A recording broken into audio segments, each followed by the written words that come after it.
Gabut nah. Main TOD ada orang. TOD. Truth or dare? Dare aja deh. Dare. Iya, itu maksudnya. Kau harus gak boleh marah, gak boleh ngegas, harus kalem, harus penyabar, dan maafkan serta mengikhlaskan. Sejam aja. Mohon maaf, bisa yang lain gak? Ayo, tantangannya dimulai dari sekarang. Sir, bukumu robek. Iya, gak apa-apa. Hutangku sama kau gak usah kubayar lah ya. Dikit juga tuh. Iya, santai aja. Oh iya, Mon.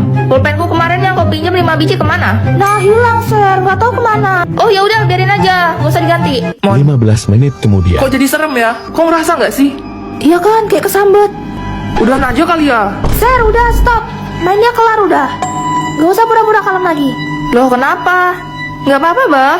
Asli, Sir, cepat balikan kayak biasa, serius. Lah, kan aku memang begini. Woi, Raki, gimana nih? Jangan kau tanya aku pun takut, Toy. Oh iya, tadi kalian nyontek jawaban matematika aku ya? Pasti Serena marah nih. Kenapa nyonteknya cuma setengah? Semuanya aja, Bah. Nih, nah, salin cepat. Selamat siang, kita lanjutkan materi kemarin. Sebentar. Ini kenapa perasaan saya kok kelas kita jadi suram begini? Pak, sebenarnya kelas kita jadi begini semenjak Serena gak ganas lagi, Pak. Sekarang dia kalem banget. Harus diteleponin orang tuanya, anaknya sakit kok dibiarin. Halo, dengan orang tua Serena. Begini Pak, belakangan anak Bapak berubah jadi kalem. Berbahaya Pak, jadi harus bagaimana ini? Coba salah satu cari racun semprot nyamuk cepat, siap Pak. Aduh, semoga mempan ini, kalau nggak mempan nggak tahu lagi sudah saya. Ini Pak, dapat di mana kamu? Kok cepat betul? Baru beli di toko sebelah, Pak. Jangan, nggak bisa, cepat cari yang kadaluarsa. Pak, mati anak orang, Pak. Tenang, saya baru telepon bapaknya tadi, begitu katanya cara nyembuhkannya. Kita coba sekarang efeknya mempan atau enggak. Sir, tasmu basah ketumpahan air. Mana? Siapa yang numpahin, ah? Nah, akhirnya. Kayak artis Cina itu, nah. Yang namanya Cipirit.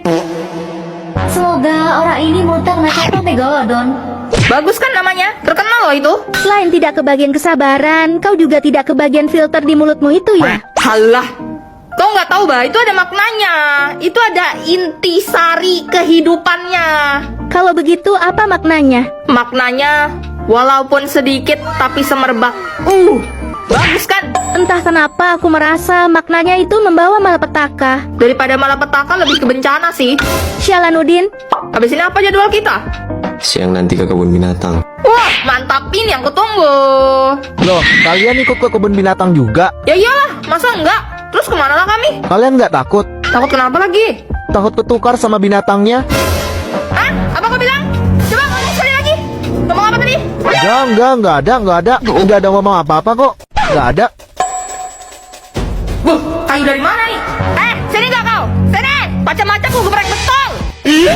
Apa lihat-lihat?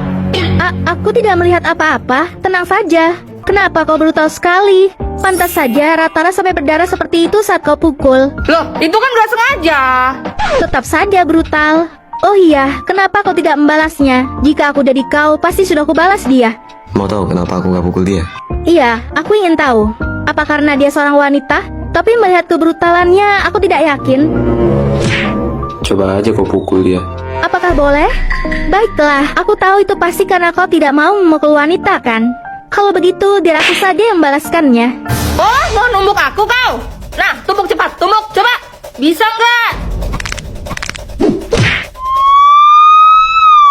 Tanganku! Ah.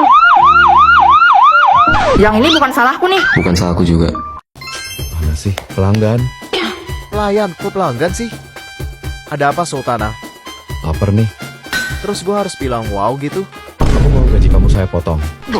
Kira-kira Sultana mau makan apa hari ini? Saya lagi kepengen makan roti yang bentuknya bulat, terus di atasnya ada topping daging gitu. Tinggal bilang pizza aja kok ribet. Pizza? Apa itu? Bukankah itu makanan rakyat jelata? Kamu lupa saya siapa? Tenang Sultana, pizza ini bukan sembarang pizza. Pizza ini adalah pizza paling mahal di dunia. Di urutan ketiga, ada pizza Nino Bellissima dari Gino's Restaurant di New York seharga $10.000. Pizza ini dibuat oleh chef Giovanni Spatala yang menampilkan pinggiran tipis dengan 6 macam jenis kaviar dan dipadu dengan 2 buah ekor lobster. $10.000? Itu cuma 15.600.000 rupiah. Kamu bercanda. Kalau begitu di urutan kedua, ada pizza Royale 007 dari Domenica Frola di Glasgow, seharga $4.200. Pizza ini terinspirasi dari karakter James Bond 007. Pizza ini juga menggunakan bahan-bahan yang super mahal, seperti kaviar, lobster, daging rusa, salmon asap Scottish, dan daging ham dengan kualitas tertinggi. Tak lupa ditaburi oleh kertas emas 24 karat. Berapa? $4.200. Cuma $65.600.000. Skip lah. Di urutan pertama ada pizza Louis ke-13 dari Salerno di Italia seharga $12.000 atau $187.435.000. Pizza ini merupakan pizza termahal di dunia yang menggunakan bahan-bahan di luar nurul, seperti tepung Arabian organik yang dicampur dengan garam pink dari Sungai Murai. Untuk toppingnya sendiri, ia menggunakan 3 macam kaviar langka, lobster Norwegia, dan 7 jenis keju. Yang lebih menakjubkannya lagi, pizza ini akan disiapkan di rumah kita. Jadi mereka akan terbang ke sini untuk menyajikannya langsung di hadapan Anda, Sultana. Wah, menarik. Sayang, makan dulu, aku udah kelar masak nih. Iya sayang. Lah terus pizzanya gimana dong? Nggak jadi, bini gue udah masak. Ah, Sultana. Pagi-pagi udah bikin bete aja. Kia, ini kan barang-barang kamu, kenapa bisa nyampe meja Celo sih? Iya, sorry Celo. Lanjut scroll TikTok ah. Buku paket, buku catatan, kotak pensil. Celo siap belajar. Cia, meja kamu berantakan banget sih. Hah? Celo, boleh pinjam baju kamu nggak? Buat apa? Lap iler. Hehe. Jorok banget sih, nggak mau ah. Sana. Cia, Celo udah bilang berapa kali botol minum kamu jangan di meja Celo dong, sempit tahu. Ih, bentar doang padahal. Pelit banget. Enggak, aku bakal pakai penggaris buat ukur. Celo bakal sama ratain sentimeternya. Ini aku tidak buat bikin garis batas ya, biar kamu bisa lihat dan gak lewatin mulu. Ingat, ini wilayah aku, ini wilayah kamu. Jangan sampai kamu atau barang-barang kamu masuk ke wilayahku, oke? I'm okay, I'm fine, kencana. Jadi kalau sampai ada barang kamu di meja Celo lagi, itu bakal jadi punya Celo. Hah, kok gitu? Lingkaran kecil, lingkaran besar. Ih, tuh kan Cia. Sekali lagi ya. Bener-bener nih orang. Iya, maaf deh. Parah banget sih Celo, kan aku juga gak sengaja.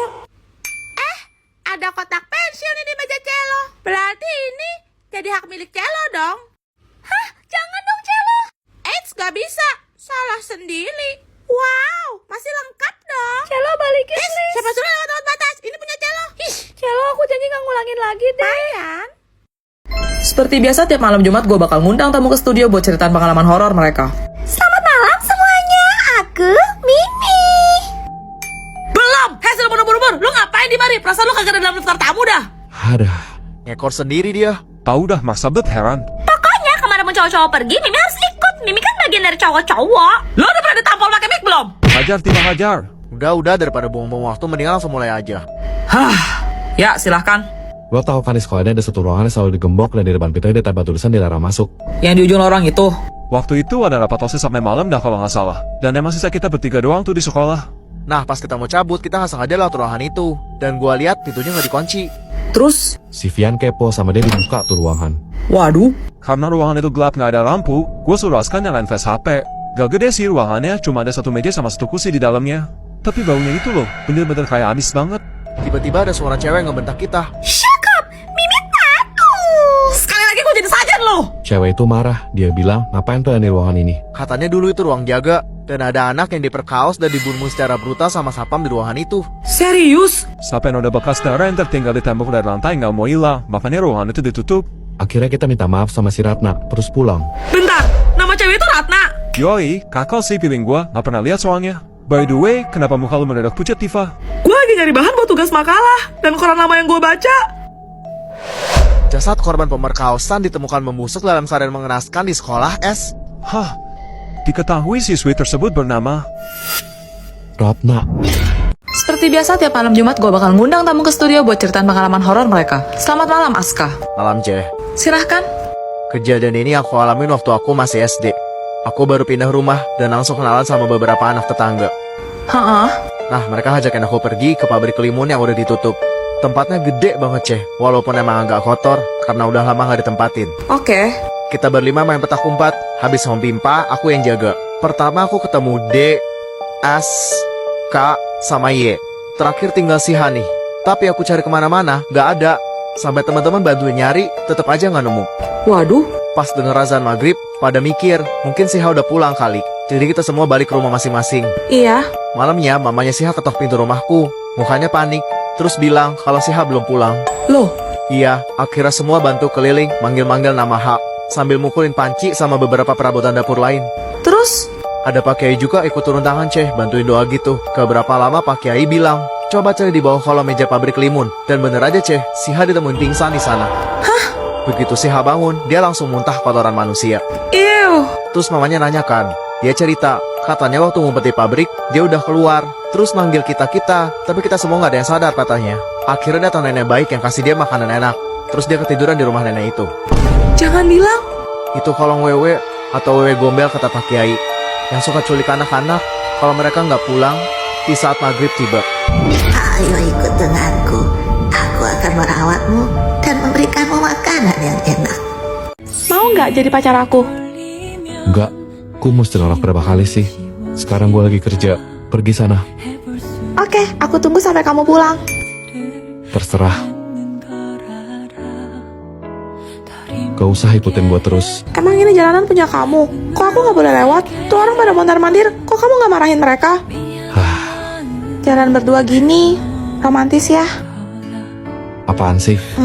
Aku boleh cerita gak? Kalau gue bilang enggak, emang lo bakal diem? Hehe, dulu aku punya cowok yang sayang banget sama aku. Kita saling jatuh cinta pada pandangan pertama. Pengen yang manis-manis deh. Ini kan jauh banget tokonya. Kamu suka kue itu kan? Dia baik banget. Makasih. Pokoknya bapak gak setuju kamu pacaran sama dia. Dia itu miskin. Kamu bakalan bapak pindahin ke Amerika. Gak mau, aku cinta sama dia. Bapak jahat. Awas. Aduh sakit. Ah! Snow, kamu udah sadar? Kamu siapa? Tiba-tiba dia berubah seperti orang asing. Pasien mengalami amnesia, tidak tahu kapan ingatannya bisa kembali. Apa? Sekarang dia di mana? Dia kini sudah berbeda. Tapi aku berjanji, aku tidak akan menyerah untuk mendapatkanmu kembali. Kenapa hatiku terasa sakit saat melihat dia menangis? Titip absen ya. Lo mau kemana? Cabut. Bolos kurang 5 poin. Bye. Kok kira lo bisa kabur? Bu, dia anak 10 cek. Ih, Juliet, kamu lagi. Lari keliling lapangan 20 kali. Awas aja. Rasain pembalasan gue. Dia lo yang kemesin ban sepeda Snow. Iya, kenapa? Kasihan tahu rumahnya jauh. Ya tinggal tambal aja kan? Dia nggak punya papa. Mamanya cuma tukang jahit. Dia kerja nyatet pelanggaran siswa buat dapat uang saku dari sekolah. Hah? Boro-boro buat tambal ban. Buat makan aja susah. Kayaknya gue kelewatan deh. Maaf soal sepeda lo. Jadi itu kerjaan lo. Pergi sana. Gue mau ngeles sama lo. Sejam 50.000. Minggu libur. Oke. Aduh, lapar. Ini buat lo. Makasih. Nomor 7 gimana? Kalau pindah sama dengan jadi minus. Ternyata dia ganteng. Lo liatin gue mulu. Emang di muka gue ada jawaban. Alamak, 2 jam ya. kamu nabung buat apa? Aku mau kuliah di kampus SS. Itu kan jauh banget. Yap. Kalau gitu, aku juga. Aku suka sama kamu. Aku mau selalu dekat kamu. Janji ya kita sama-sama terus. Mulai hari ini Snow sudah tidak bersekolah di sini lagi. Kenapa, Bu? Katanya keluarganya pindah demi menghindari hutang. Snow, kamu pembohong. Kau sudah bawa semua kan? Udah mak, jaga diri kau baik-baik di asrama. Mama kok rasanya tidak tenang ya? Jangan khawatir, Tante. Suara ini. Saya akan menjaga Juliet. Snow. Maaf, aku udah bikin kamu nunggu lama banget ya. Aku udah janjikan, kita bakal terus sama-sama.